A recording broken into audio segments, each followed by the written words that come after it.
Chrissa, welcome and thank you ever so much for coming along and being on the Untypical Parent Podcast. Thank you for coming and lovely to have you here with me today. Oh, it's amazing to be here. Honestly, I'm so pleased you asked me. I'm absolutely thrilled. We finally got there, didn't we? We've had one in their diary. I then had to cancel for ill.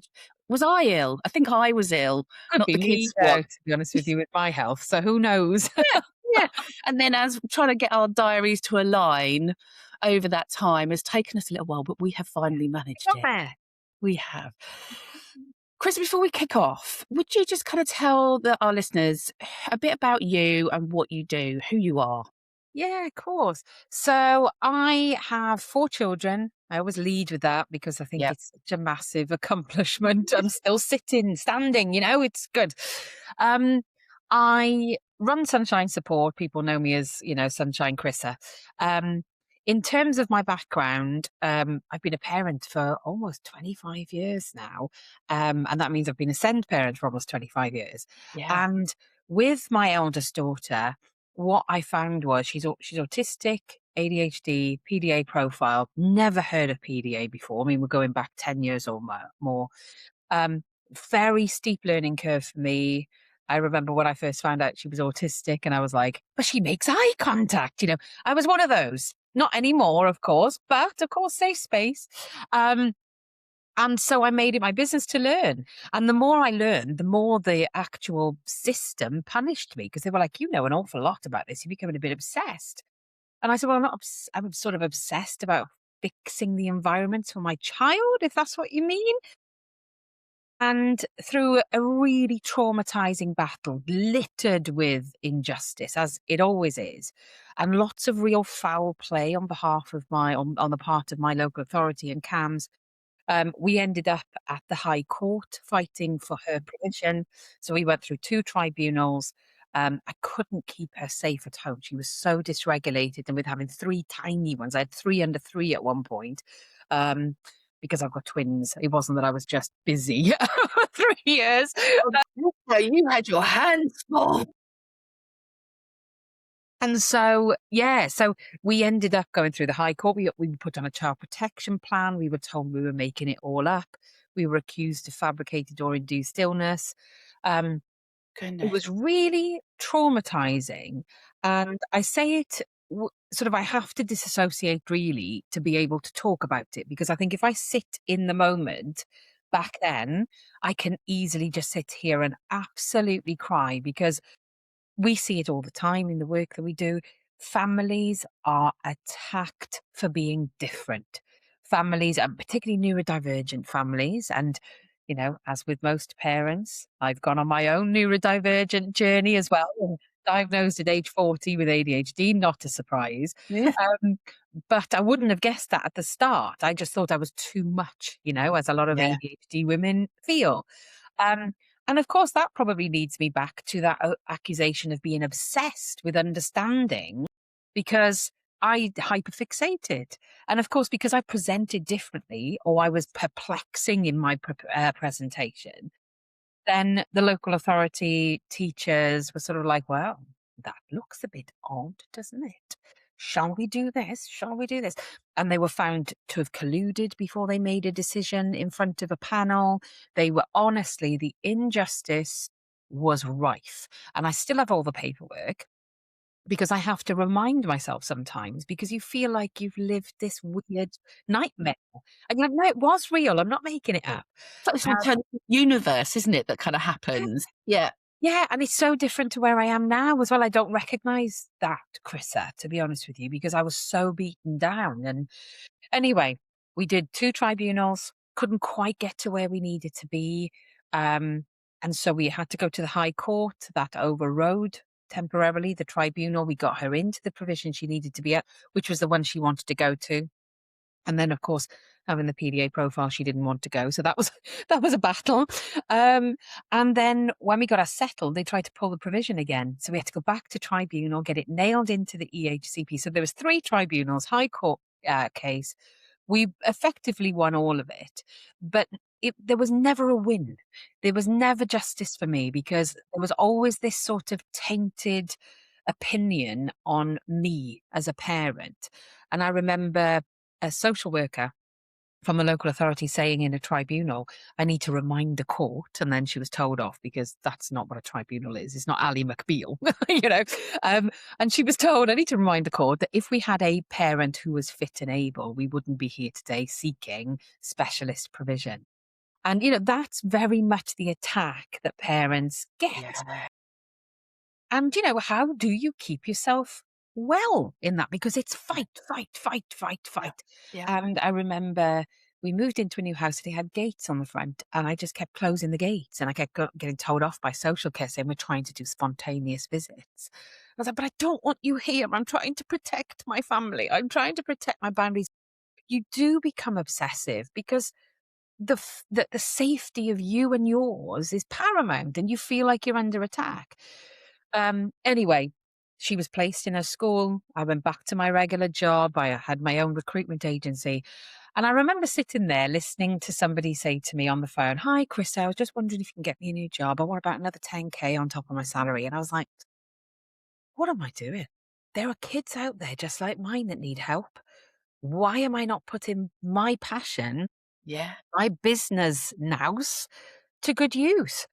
So I set up Sunshine Support, and I was thinking it was just going to be a workshop just to Oh, really? annoy the local authority because of the High Court case. I wasn't allowed to talk at that point publicly about what had happened. Okay. So I thought, right, put your business head on. How can you hurt them? Okay, you can hurt them in the pocket. They don't want people knowing about EHCPs. They don't want people knowing about the law. So I brought my solicitor in that I'd used, and I was like, let's do a free workshop. And that's where it all started. And there was people stood at the back, people queuing at the door. And I was like, whoa, I'm not on my own. Real big realization at that point, because I thought I was all on my own and I'd never heard of PDA and nobody'd ever heard of PDA. And the amount of parents who would just say, have you just tried being firmer? Yeah. Have you just tried-" You know, and the old boys would go, give her one of them. Yeah. And I'm having a laugh. She'd stab me. But it was just that realization that I wasn't on my own. So I started doing some research and I was like, right, okay, parents need information. They need moral support, that peer to peer support, but they need professionals to guide them. I've got to be able to do something with this. I'm creative. I'm good with business ideas. I've been doing sort of entrepreneurial stuff, shock horror, ADHD, Yeah. all my adult life. So put it to good use. So I did.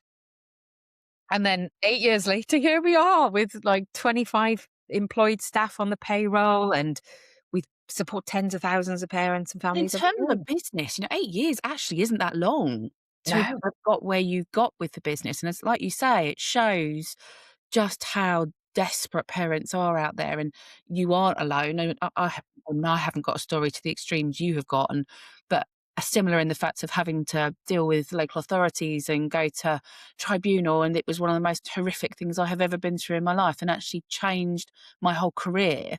Because at that point I was still writing reports for tribunal. I now can't do that because I just was so scarred by doing it, and not actually by the tribunal itself. It was the process. It was tribunal officers, like you say, kind of lots of underhandedness, and yeah, just made life so difficult. And I think what upset me all the time, and whether you kind of felt similar, was it didn't need to have happened. All this trauma, not just to me, but to my kids and my other kids, The the kids. whole family, it didn't need to happen. And when you look at the tribunal stats, it shouldn't be happening. Nearly 100%. Yeah. We It's win nearly 100% of them. And how much are they spending? I mean, the last figure I saw was something like £150 million. Like, how many kids could that provide support to? It breaks my heart. And the outcome, I remember them saying to us, your child should be in a mainstream school. I said, well, she's not been attending for 18 months. So chances are that's not right. And what we actually gained, and I hate the word we won because we didn't win. It didn't feel like a win. It's no, it awful. My family doesn't. were torn apart. Yeah. There were no local provisions. She was 4 hours away. It's ruined the family. It really ruined the family. But it was the only way that I could keep them safe. And my expectation, and I always talk about this, when we have babies, and we have this very romantic view of, oh, a little mini me and a mini you, in most situations, and then you kind of go, we're going to grow old together, and they're going to have this bit of me and that bit of you, and it's going to be beautiful, plain sailing. And then you have the realization that's not going to happen. Mhm.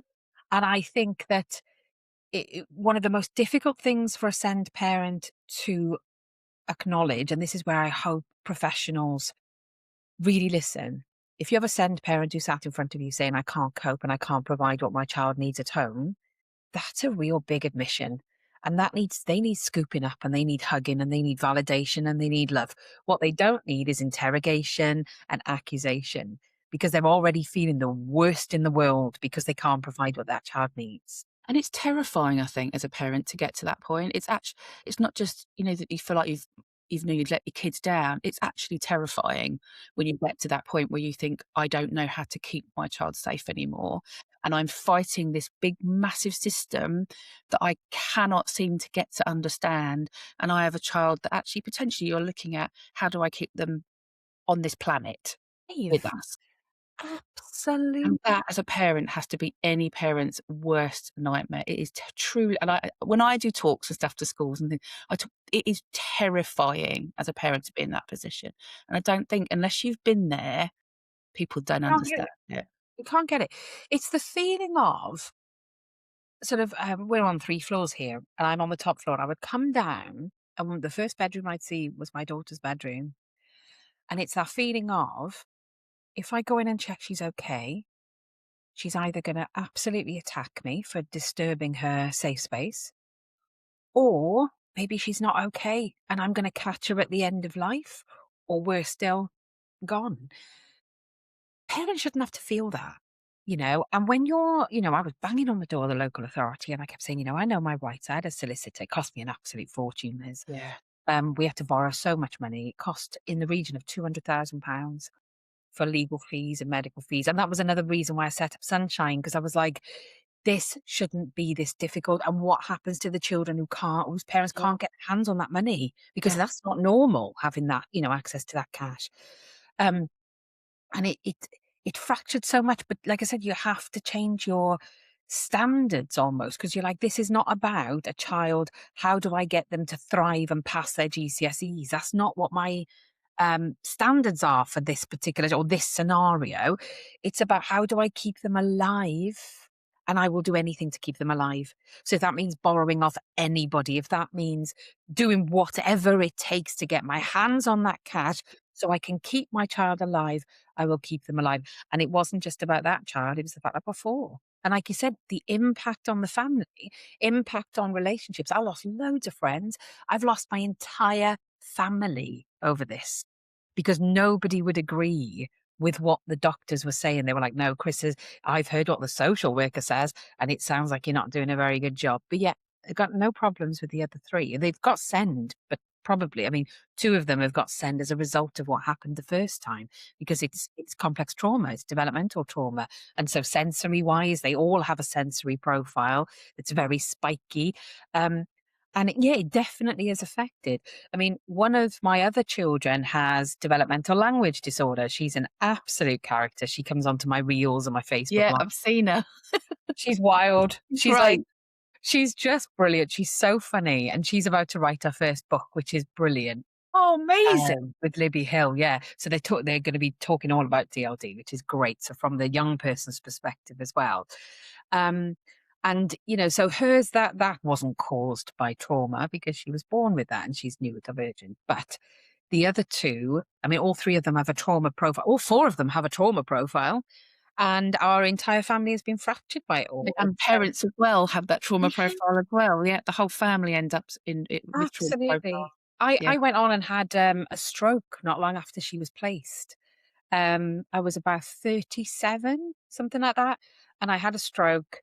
And they said, "Yeah, of course. I mean, we can't pinpoint it and say it's because of that stress, so we can't help you to make a claim or anything. But essentially, had you not gone through these 7 years of absolute hell at the hands of your local authority and CAMS, then of course, yeah, it's very unlikely you would have had that stroke. We can't see anything else within your health that would point to you having that." And we've continued to have health problems. And, I'm not going to allow it to define me, but I'm also not going to be toxic and kind of go, everything's fine, because it's Yeah. not okay. Yeah. But I always say to my girls, because I've got four daughters, how lucky am I to have all this sass in my house? I always say to them, Husband. I know, I know. Although he's looked after at Christmas, Liz, you should have seen his gifts, his haul. I mean, my girls are good at gifts. Good to hear it. Yeah, it's good. But yeah, I think, having all the trauma, I always say to the girls, we all have therapy. So every single one of us has therapy, some through an EHCP, some might have to just pay for because the NHS don't cover all this sort of stuff. But we focus a lot at home because of all the stuff I've learned, of course, from running Sunshine. It's a very emotional household, very loud in our emotions, very I mean, I know we're gonna be talking shortly about other stuff as well, but and I think it all bleeds into it, to be honest with you, in terms of boundary setting and stuff. Um, but it's fascinating how it has shaped us. But I always say to the girls, it comes to a point, you can do all your therapies, you can do everything else, but it comes to a point where you've got to take a hold of your brain and say, I'm gonna do something positive today. I cannot sit and wallow. And sometimes you've just got to give yourself a good kick up the bum, and inject that positivity into your life. And, so gentle parenting, I'm all about it. But it also takes that sort of firm hand as well. Not firm hand, that sounded awful. That firmness of yourself. It's a firm hand for yourself to say, actually, enough is enough. I've got to crack on. I've got stuff to do. I want to do Yeah. stuff. I want to achieve stuff. So, Well, it's looking um, forwards, isn't it? I think when I went through that with my son, is that he's on an EATOS package. So he's at home. And for him, it's been really difficult thinking about, well, what next? And we've yeah, had to put something, even if we don't get there, we've had to look at, well, okay, well, where are we aiming for? Because otherwise I could just see him shrinking and shrinking and shrinking and shrinking. And although we'd removed the stressors for him and we needed to do that to protect his mental health at that time, that doing that also shrunk his life yeah, quite considerably. And it wasn't until we looked at, okay, well, where are we going to go? What's our ultimate aim? Where do we want to be?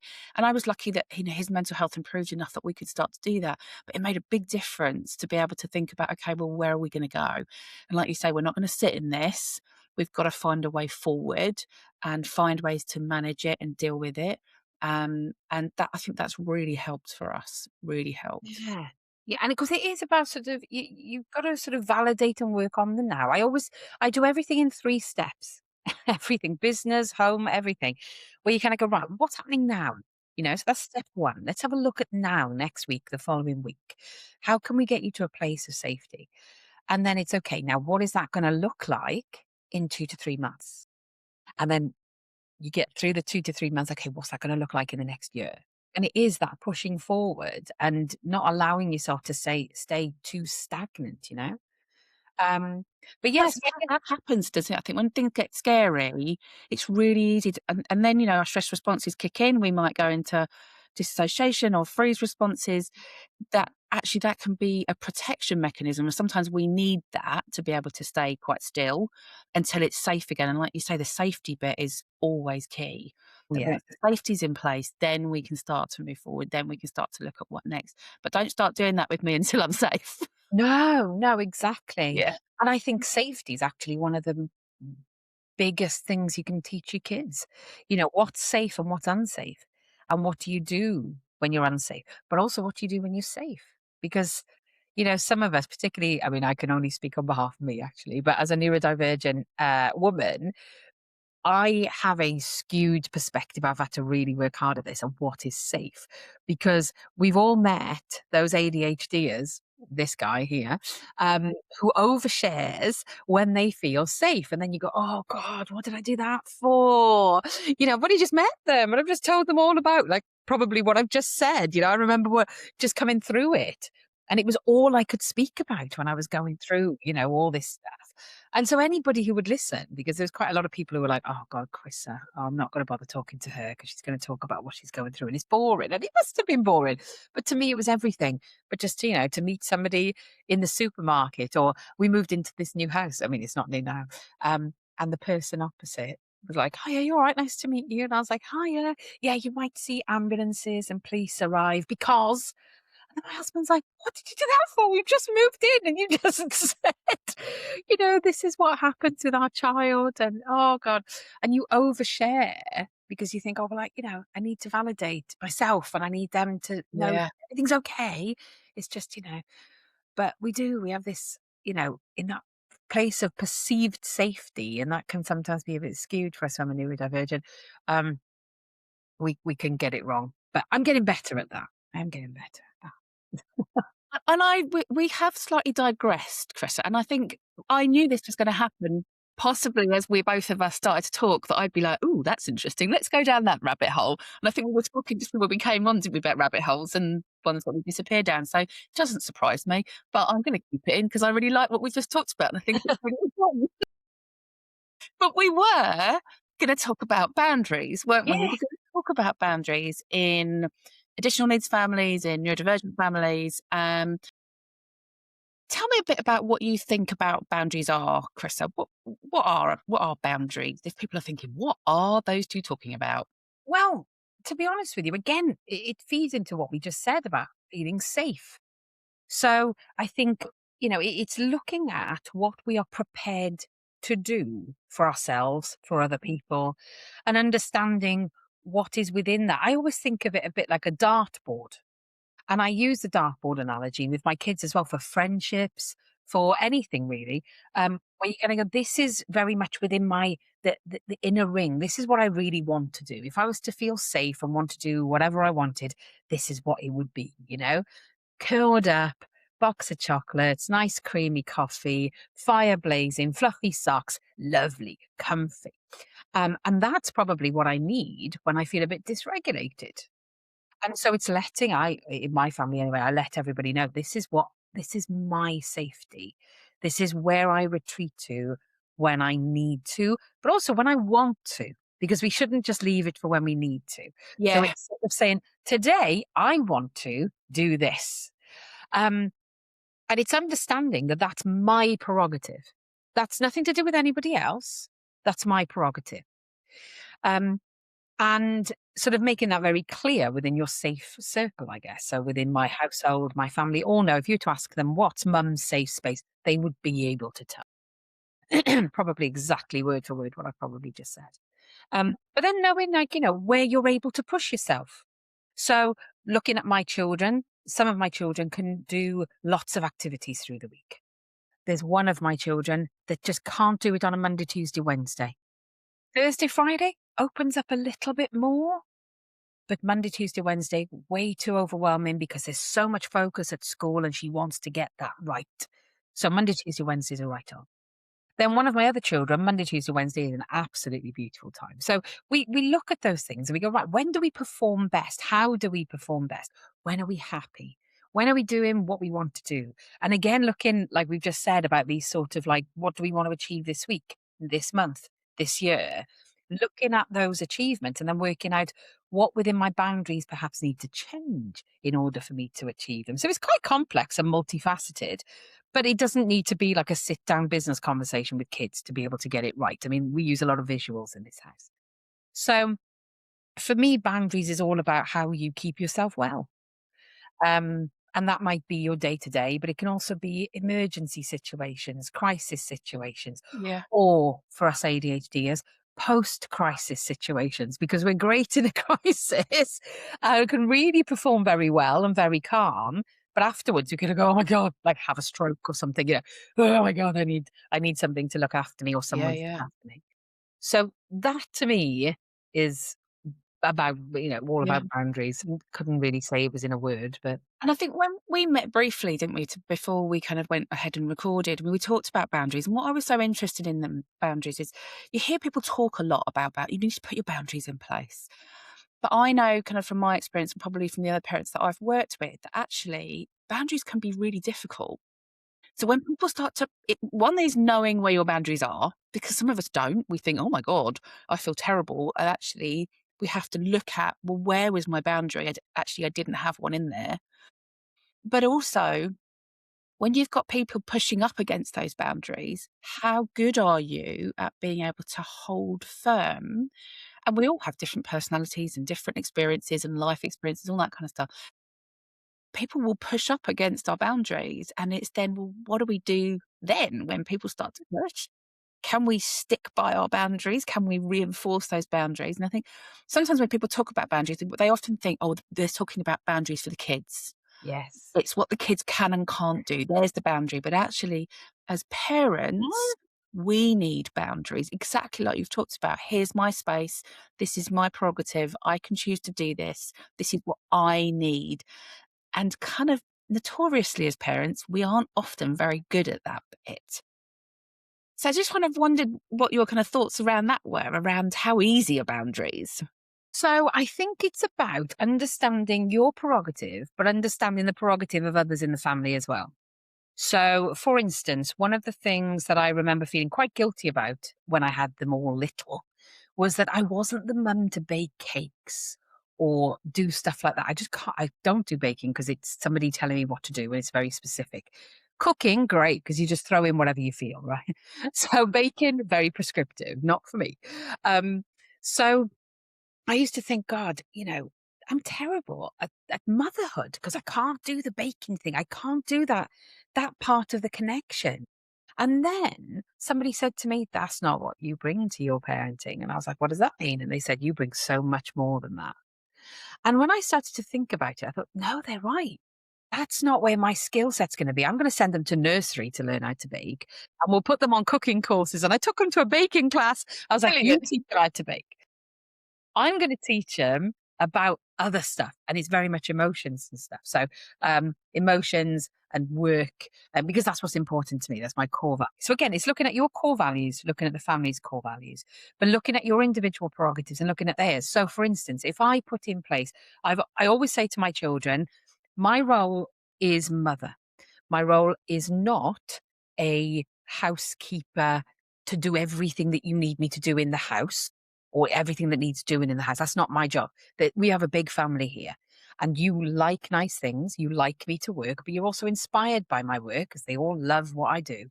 So in order for me to I can't do it all. You see these visions of women can have it all. Yeah, they can, but it doesn't mean they have to be a 1950s housewife whilst they try and do it. So I make it very clear I don't do all the housework in this house because why should that be me? And again, I think to myself, my prerogative is I'm raising 4 girls. I want them to feel like equal members of the community.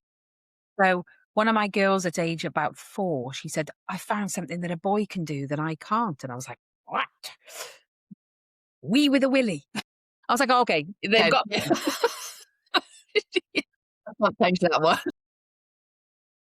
So, so looking at their prerogatives, looking at mine, I've said I don't do all the household chores here. That is a team effort. And as they've grown up, they've taken on more. We have a visual rota on the wall. Everybody has a different job every day. It could be we've got a lot of cats in this house. We've got 3 cats, but one of them is like a lion. He's a big Maine Coon. So we can't let him out because he'll probably get stolen. So somebody has to change the litter. Somebody has to feed the cats. Somebody has to unload the dishwasher, then reload the dishwasher, wipe counters, put dishes away. And there's a list, and it's a big old rota. But what I've said is, as long as it's done, doesn't matter what time of day it's done, that's yours. So I'm giving you that autonomy. But remember, if you don't do it, the knock on effect is somebody else's job is affected. So this is teamwork. This is how we all balance things out as a team. Liz, it's a hard slog where you're like, have you checked your jobs? Have you checked your jobs? I was just You've thinking got how to many stay times did I strong. have to ask in my house for that to happen? It's so hard, but I think it has to come early on as well. So we've done it from quite a young age with the younger Yeah. 3. And I think, you know, we have to again look back at that sort of early, those goals that I was talking about. So I want them to understand that behind the scenes, stuff gets done, but it's not magic. Mum's not this magician that gets your clothes ready, gets them washed, gets them ironed. Magic doesn't happen, girls. This is a behind the scenes look. I make sure that they have access all areas to behind the scenes so they understand how a house runs. This is not about setting them up to be homemakers. They can do whatever they want when they're older. But wherever they are, Even if they're a high-powered executive with staff running their house, they still need to understand what needs to be done in order to run a household. So I have them involved in all of that, and we make it fun, and I always say to them, "It takes you 10 minutes maximum to do these jobs, but if I was to do them all, that would be hours and hours and hours on my day and lots of stress. That's not fair on me." I always make sure that they understand the impact of not doing them, which is an impact on somebody else. And again, it encourages that teamwork, and I love Yeah. teamwork. I was a big sports team player, as a youngster. So that's but again, if they push back, so your question about pushing back, you then sort of reiterate, "Well, I understand that this might be a tricky one for you to do today. What could you do to alleviate yourself of that job?" And now they've started to negotiate with each other, which I love, where they're like, "I'm feeling really terrible today, and I don't feel I can give 100% to that job. If you take it from me, I'll do that for you tomorrow." And they've started to switch jobs. And that to me is like, that's what you want. As a business owner, like that's what I would expect my staff to do. If they're not feeling so great, they'd swap jobs with someone or whatever. Um, so again, it's sort of protecting boundaries and kind of going, I know that this is going to put on you today. And just sort of having that respect, I guess, of somebody else's prerogative, your boundaries. It's really hard. Right. I'm saying this like, oh, yeah, we have these lovely visual plans. And oh, yeah. It's hard. It's really, really hard. But then you've got to look at that long term outcome and go, well, how am I going to make that happen? It's not going to happen by magic. It's not going to happen. So many parents say to me, "Oh, I've noticed your kids unload the dishwasher. Mine would never do that. God, oh, mine are rubbish." And it's like, no, no, no, no. You need to put a mirror up in front of yourself here. Did you teach them? Because it has to be coached. It has to be nurtured. These things don't, and it's not just about jobs. You know, um, I've spoken to you before about there are points where I'm like closed for business. Mum's done. Mum is exhausted. And more often than not now, because of the way that I've raised the kids, and now they're all in senior school now. So, they've had this from day dot, really. But they'll say, "Mum, you're looking exhausted." Yeah, I am. It's been a tough day. Do you want a coffee? I'd love one. And then they'll say, "Right, Mum, shut shop. Okay, Mum's brilliant. done." So we've got to make sure the jobs are done. And don't get me wrong, there are times where I wake up in the morning and I'm like, "Girls, you really let me down last night. I said that I'd shut up shop and you should have just carried on with your jobs," and they didn't do it. It does happen. But it's just being vocal. You don't have to be angry, you know? And then part of this as well is showing them how to be angry. And that really disappointed me. That really, really upset me because the knock-on effect is this. How do you think I might have felt in that case, in that situation? And it's In there all as language and in there as learning. well, you've got in there around that protection of you, because I think, as parents, we often run ourselves ragged to the end where we are exhausted and collapse at the end of the day. I suppose kind of what I'm interested in and hearing you talk about there is having those boundaries about how to protect us, Yes. actually. Because I want to be your mum and I want to be able to go out and do my job or whatever it is you choose to do and would like to do. But to be able to do that, I need teamwork. And we talk about teamwork a lot here. We're a team. I wish they were a bit more of a team at times. Oh, But, I think some of that's normal. And my boys very are only 18 months apart. So the arguing and the fighting at the moment is quite special. fear But and pain. yeah, we talk about we are a team. When somebody's upset, the other two come in to support. When we're having good times, we all celebrate. We are a team. And we've been through some very, very bumpy times together as a family. And I think that's what makes us really tight as a family now. But I was thinking as well around boundaries is that when we're kind of working, when as we're working, but when you're as a parent and you're coming up against systems, so Yeah. you might be coming up against your local authority, boundaries must be really important in that as well, in how to, again, to protect yourself and keep yourself safe. And again, those can be hard to, one, know what your boundary is, and two, how do I reinforce my boundary, especially when there's quite a lot of scaremongering and if you don't, then this will happen. And the biggest thing I have is like I've just waited 6 months for an annual review um, update on his EHCP to come. I can't tell you how many people I've had involved, and I've been through Oh. it should never have happened, and it No. did. They tried to take out stuff that and hadn't told me about it and all sorts of stuff. It was horrible for 6 months. And it eventually came through, and I've gone off on a tangent and can't remember where I was I going. do that all the time. But things around professionals, when you're working with local authorities and you're exhausted as a parent anyway, you don't know what your boundaries are. Gone out my head. Is that home? I'm leaving this in, you know. If you're here, I'm Let me gonna leave this. This We is see you if you feel like this. Yeah, we are one of you. I can be mid-conversation. I'm thinking I had a really good point, and it's now gone It'll completely come. out of my head. It'll come back. It'll pop back in about 5 It minutes' will. time, It will. or when we finish recording, probably. Um, but I suppose it's knowing. Oh, that was what it was. It was when you push the boundary, when you kind of stick to your boundary, is then a worry that you will be seen as that parent. You will be. I worry that something will be done because I'm doing that, because I'm not sticking to what they say I should. I'm not being a good parent. And what I mean by good parent is quiet and subservient and doing what they tell me and just letting things happen. That something will happen. They will do something kind of despite me, if that makes sense. So I've always worried about my boundaries, and I kind of have these boundaries that flex, depending on how confident, how well I feel in myself. And I think boundaries are then quite tricky when we start working with big systems. Yeah. Yeah, absolutely. You've got to feel well in yourself. You have, Yeah. even with my little boundaries at home, if I'm under the weather, like I just said, it could all fall apart. But I'll wake up in the morning feeling a bit better, going, oh my God, it's just chaos and anarchy here. But it's similar to the local authority. And I think sometimes, being a seasoned SEND parent myself, I got it so wrong to start with because I was going in kind of going, I know my rights. You're going to do this. You do that. My child is the most beautiful, perfect child of the world. Leave her alone. And now I'm very different.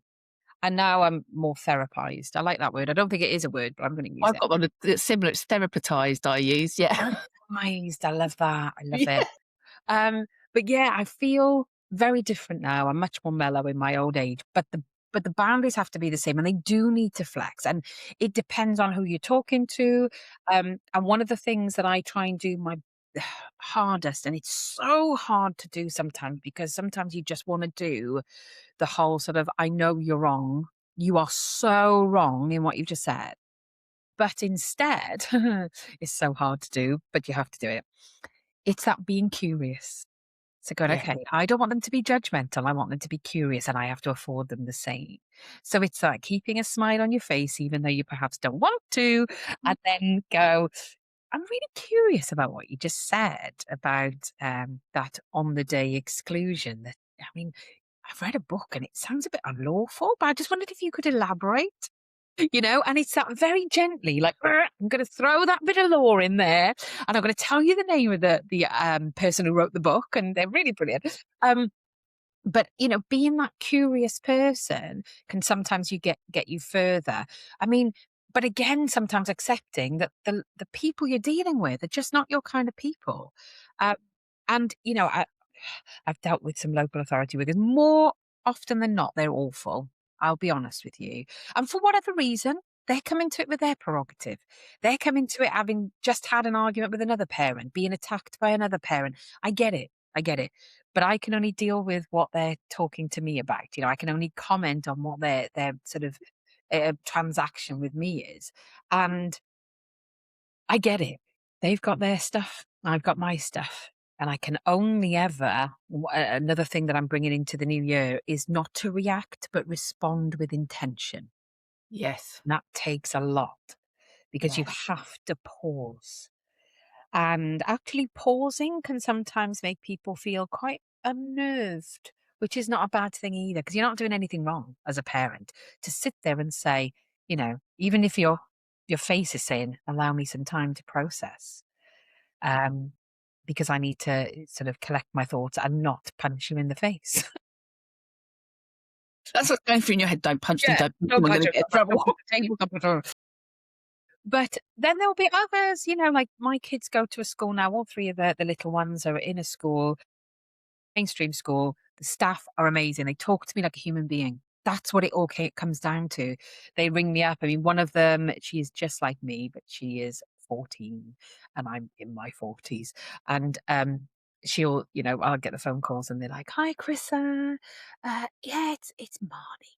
Um, what it is, oh, Chrissa, I've been rolling my eyes at her. I've had to say to her, get out, I can't deal with you right now." And I'm like, yeah, I feel like that every day with that one because she's just like me.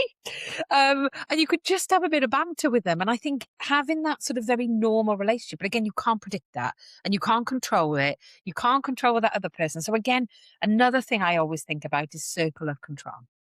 I can only control me in those scenarios, and it's hard. And, I have previously said, "Please, can I step out so I can collect my thoughts and just re-regulate my nervous Yeah. system?" And again, speaking like that and not, "Can I step outside?" You know, it's hard. Trust me, it's hard, particularly as an ADHDer where one of the big things is emotional dysregulation. But being able to say, "Please, could you afford me just a moment to step out?" You're very polite and then you step out or you go to the loo or whatever and you do what you need to do. You need to cry, or I've got Crohn's disease, so it really does affect my bowel when I'm Yeah. upset. Yeah. Um, so sometimes I just do need to run to the loo. But, having that time and being able to sort of go into a meeting and think to yourself, like, this might dysregulate me. I'm accepting of that. I'm accepting of that. That is my boundary. I'm accepting of myself. And my downfall in this is that I will react, my nervous system will react to these people in the room. How am I planning to deal with that? I am going to ask if I could step out of the room. And how will I know if I'm going? It's almost like, and I know that zones of regulation don't work for everybody. They work for one. It works for one of my kids beautifully. Like, she's such a brilliant self advocate, and she'll say, "I'm coming out of green. I need." Oh, dream, And you've Yeah. always got to do that with yourself. If I can feel my fingers tingling, if I can feel my heart beating, if my throat, because with me, I've got selective mutism, low profile. If my throat starts to seize up, I need to get out. It's not gonna fix itself by continuing to stay in that Yeah. environment. Yeah. And they will pause the meeting because it would be really unethical for them to carry the meeting on with you out of the room. So you ask, "Please, can I pause? I need to step out." Sometimes it's Um, about practicing that, isn't it? I think because as a yes, parent, especially sometimes maybe if you've had bad experiences at school yourself as a kid, maybe that you're now in a school meeting, say for example, and you're in there, and then maybe there's all these teachers in there, and you're there on your own because often we are outnumbered as yeah, parents in meetings. Is to be able to make that, "I just need to step outside, please," can take a lot of courage to do that, and I often talk with parents about it's practice. yeah, That's the only way round that one yeah, is spot it like you're talking about, but practice it and start saying, "I just need 5 minutes," even sometimes when you don't, but just start practicing it because like you say, it would be so unethical of them to be able to refuse that of you. I don't think I've ever had that happen in the how many years I've been as a professional in meetings, and I've had a number of parents say, "Can I step out?" It's never been refused. mm. Oh, absolutely. I mean, everybody would frown upon the person who said no, Absolutely. But it like, it feels like that you need quite a lot. Some people might think, "Oh, I could never say that. I would just sit there." And then we get into the whole masking and, there's yeah, been all there. that kind of stuff is, "I'm fine, I'm fine, I'm fine," thinking, actually, I'm not. Inside, I am crumbling. And I know when you're talking about noticing those signs, for me, I always know it's my breath. I start to run out of breath as I'm talking, and that's because I'm getting more and more agitated by what they're saying, and I can feel myself pushing right to the end because I've gotta get everything out, and then I think, "Right, you've got to step out for a second." Yeah. Yeah, absolutely. And what I think is really important is that we're talking about this because we're recognizing you do what you do. You understand what's going on in your body because of your work and your expertise. And likewise, the research and the work that I've done over the years, I've started to recognize, and lots of therapy as well. I've started to recognize what the differences are in me. Now, one of the things that I do is after I've had one of those meetings, I share it over dinner with my kids. So I'm like, "Do you know what? Today, girls, I was in a meeting and I was talking about your EHCP, and they said something that really triggered an emotional and nervous system response. Can I talk to you about it?" And they're like, "Oh, yeah." because they love listening like this. And I was like, the first thing I felt was tingling in my fingers or whatever. Then I felt the shortness of breath. Then I felt like my throat was going to seize up. What would you have done? And then ask them the question. And again, it's all that emotional coaching that is a very normal conversation. This is not sitting in with a therapist, because so many parents think that in order to teach their kids this, they have to send the kids on courses or send the kids to a therapist, like an emotional therapist. It's magic what you can do over dinner. And It's so normalising the language, isn't it? And yeah, that's what I talk about. It's with the parents I work at, it's normalising that language. Start talking about it at home, but talk about you. It yeah, doesn't have to be about the kids all the time, that they're doing something wrong or they need to be better at something. It's exactly. noticing in me, "Oh, I feel this. This is what happened." And exactly like you're doing it, over dinner. I talk to my boys about, I'm not feeling great today. I feel a bit anxious. My tummy's a bit rumbly today. All that kind of stuff. And I'm not feeling great. I might be a bit snappy today, I think. I just think, and often, like my youngest actually, who is he's autistic, will say to me, "Do you want a cup of tea, mum?" My eldest one, No, there's always certain ones in my lot. Yeah, yeah. It's where's my youngest, will get me a cup of tea or a glass of water, I get. And that's he's like, nice. "Anything I can do to help." That's Um, so nice. yeah. But I think it is from just a very embedded way of teaching. It just becomes the norm. And that also then helps with boundary setting. Because if they truly understand and they go, God, mum's had a really tough day, sometimes then, you speaking about this EHCP meeting or whatever, and the fact that you had to bring it to a halt and step out because you needed a bit of a cry and adding in there as well, it's not the child's fault, even though it's their EHCP, and it might not be the teacher's fault or whoever. It's just that at that moment you became triggered and that belongs to you. And so in order to take control of that, this is what you did, and ask them what they would have done. But also then afterwards, you might find, the more you do it, your kids will then go, I'm going to load the dishwasher for mum tonight. Or I'm going to pour her a cup of tea. Or do you want that special biscuit that you were saving for, a rainy day, literally a rainy day? Um, and so it comes from just embedding it in what you do. But also, one of the things that I've worked on a lot in my therapy is mum guilt. And I think this stops us from creating boundaries, because so often we sit there and we go, oh God, but perhaps I shouldn't have asked them to do that. Maybe I should be doing it. I mean, I am their mum. I should probably be doing it. Yeah, no, I should work myself into the ground, burn myself, right into the floor. And it doesn't really matter. Well, of course it matters, because without you, there are no them. Without you, they can't learn. Without you, they can't survive. Without you, they can't eat or whatever. And people come to my house and they'll say, I just, well, I tell you what it was just recently. This is a really good example of what I was about to say. I was stuck in a disability discrimination tribunal for one of my children.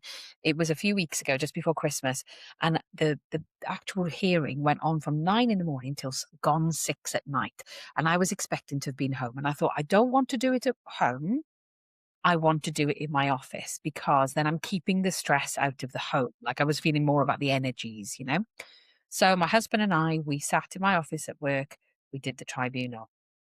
And my kids had come home from school, and I was like, "Oh God, I'm not there for them." So I'm trying to text, sort of like, "Are you all okay?" And they're all okay.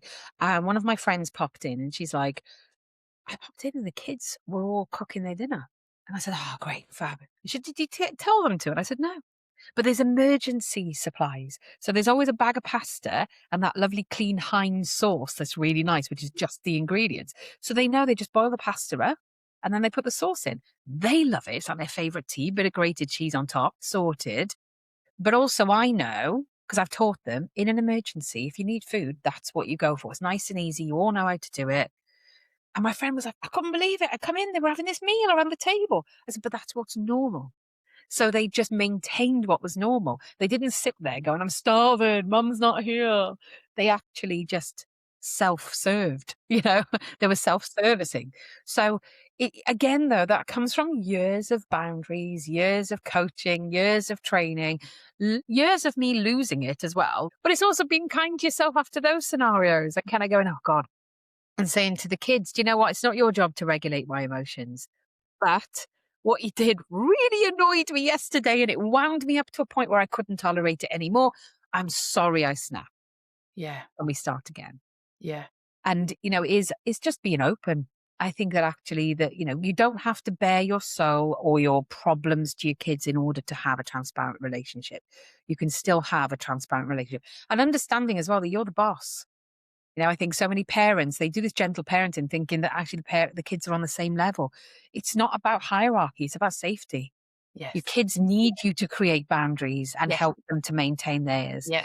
And without them, it feels very unsafe. Yeah. Yeah. I always think about when newborn babies are born and they come out and they've had this gorgeous little cocoon that they've been in for the last 9 months.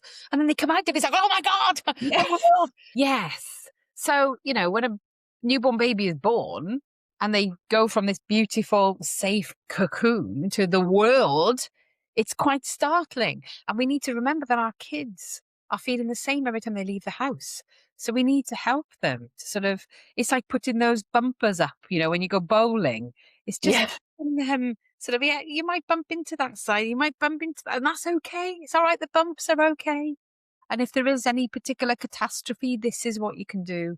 But I think, preparing ourselves, like I said, going back to the meetings, preparing yourself for this may not go swimmingly. I may become dysregulated.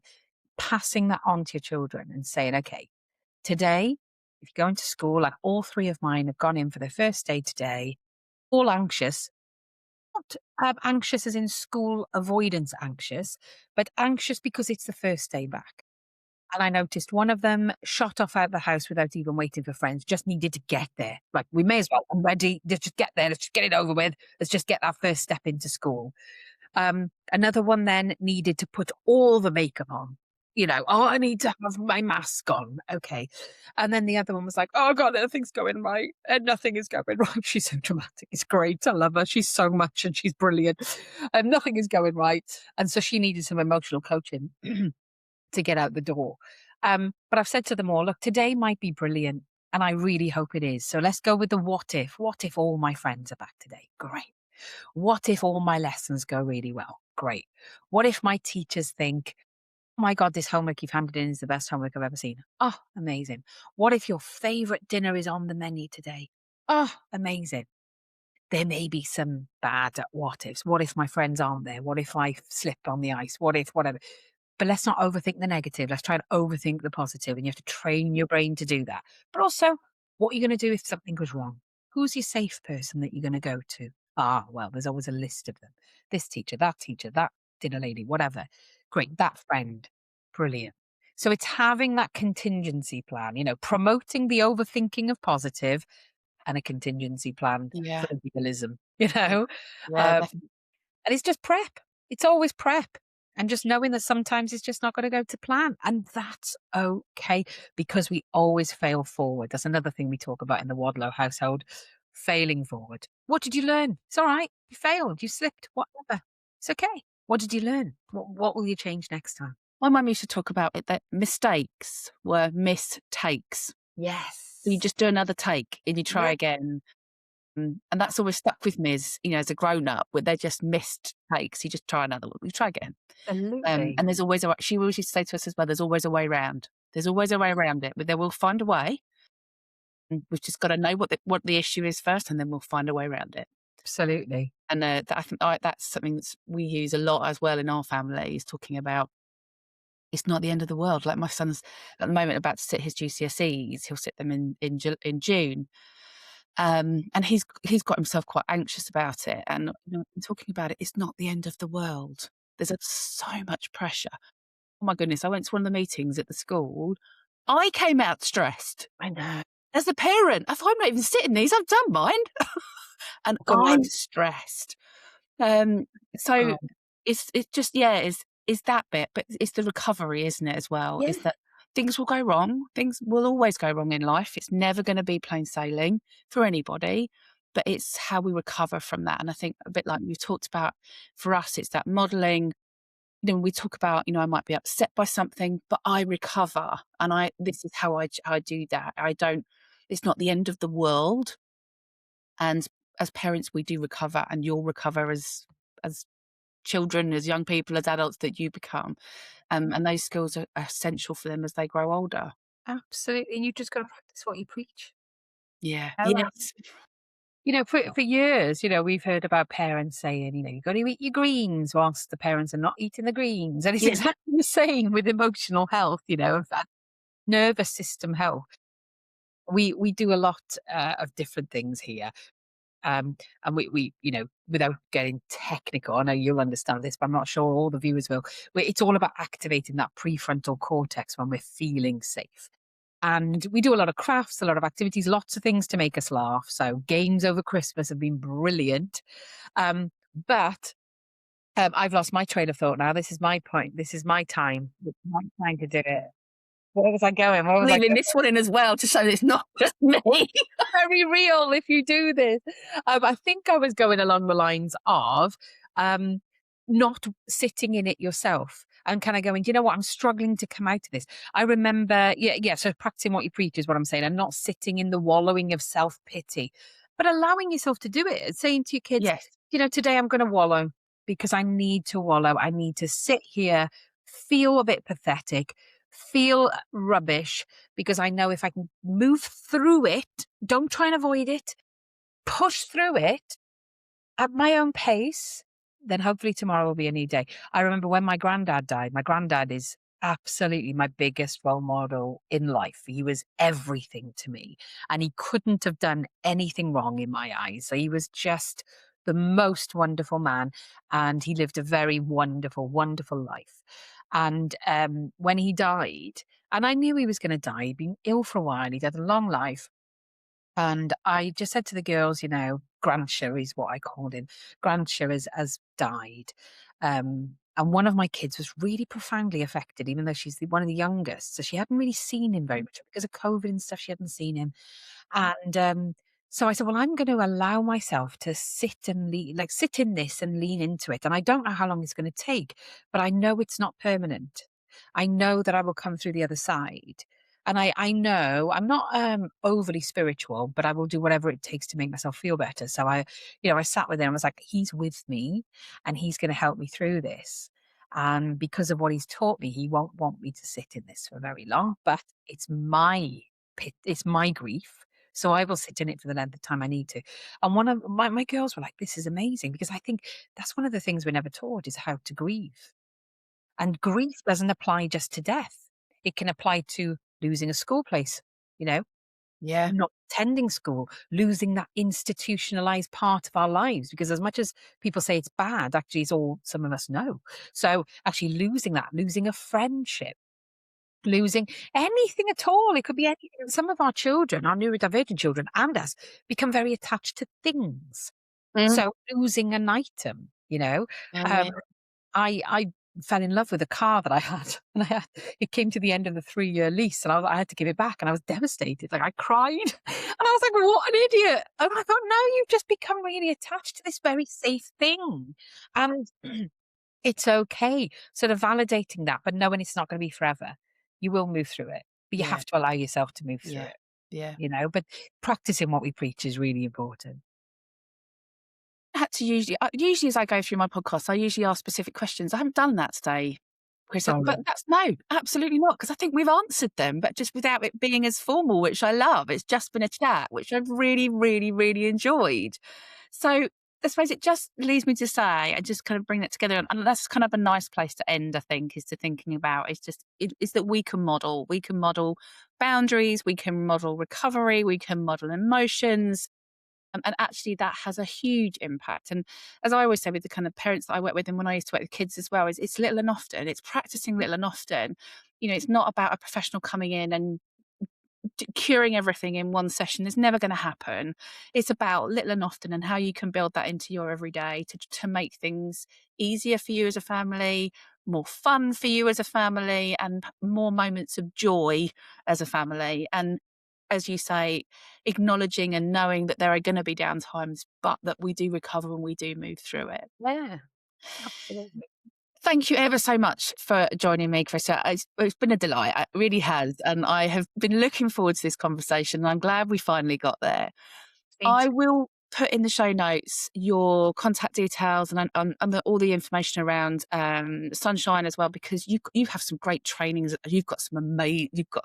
I'm quite excited. Have you had it yet? You had one of your a trauma specialist coming to talk, and I can never pronounce her first name, but it's Fisher, isn't it? Janina Fisher. Yeah, I mean, she is known all around the world, and we've actually got some bespoke courses she's done for us on our Sunshine Academy as well. So parents, professionals, anybody at all can log on and watch them. She's incredible. Yeah, if you're into trauma, She's just amazing. when I saw her, I was like, Chrissa, how did you get her? No, we've got loads from her as well. Like, she loves Yeah, what we do, and yeah, I think she's just so gentle. She's just amazing. She's a real. I don't fangirl very often, but I can yeah, fangirl Janina. yeah. Well, if people are interested, as I say, I know you offer so much support in different ways, whatever kind of families might need, whether that's the more direct one-to-one support that people might think around kind of advocacy and stuff like that, but also the trainings and the groups and all the stuff that you do. And And podcasts, you've got a podcast too. yeah, Yeah. yeah. What's the name of your podcast? Sip of sunshine. For something, that's it. Yeah. So I'll put all the links for that Wow. in the show notes as well. Oh, thank you. Thank you ever so much, Chrissa. Thank you, and hopefully I'll see you again soon. Thanks, Liz. Bye.